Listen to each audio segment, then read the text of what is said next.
So it's up to you which controls you want to use. I'm gonna be using the controllers down here. Let me connect my wheel.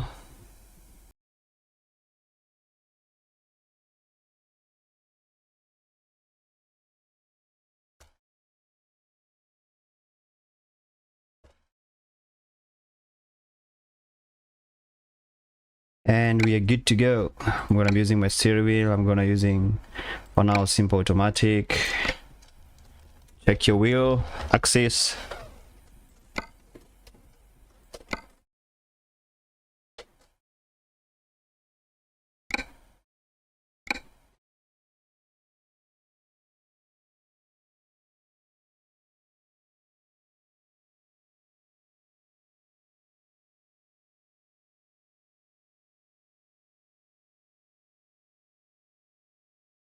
Select any desired city that you feel like.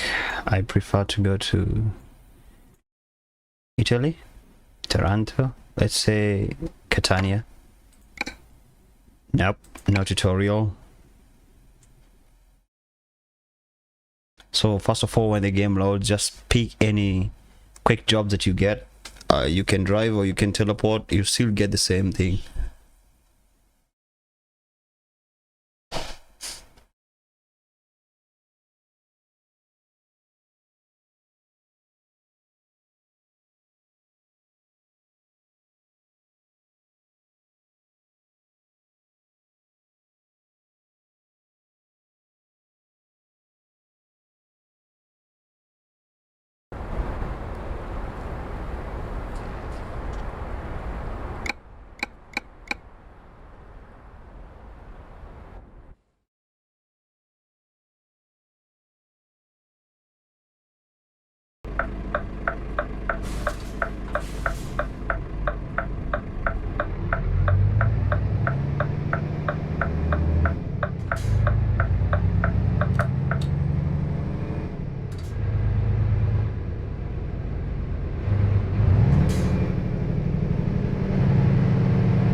So it doesn't matter what job you take, or how the long or the length of the job, so it will work depending on the distance. It doesn't matter if it's even 2 kilometers of the job. Even if you teleport and then just park the car, it will still work. So get the mod in the description, and don't forget to like and subscribe. Cheers.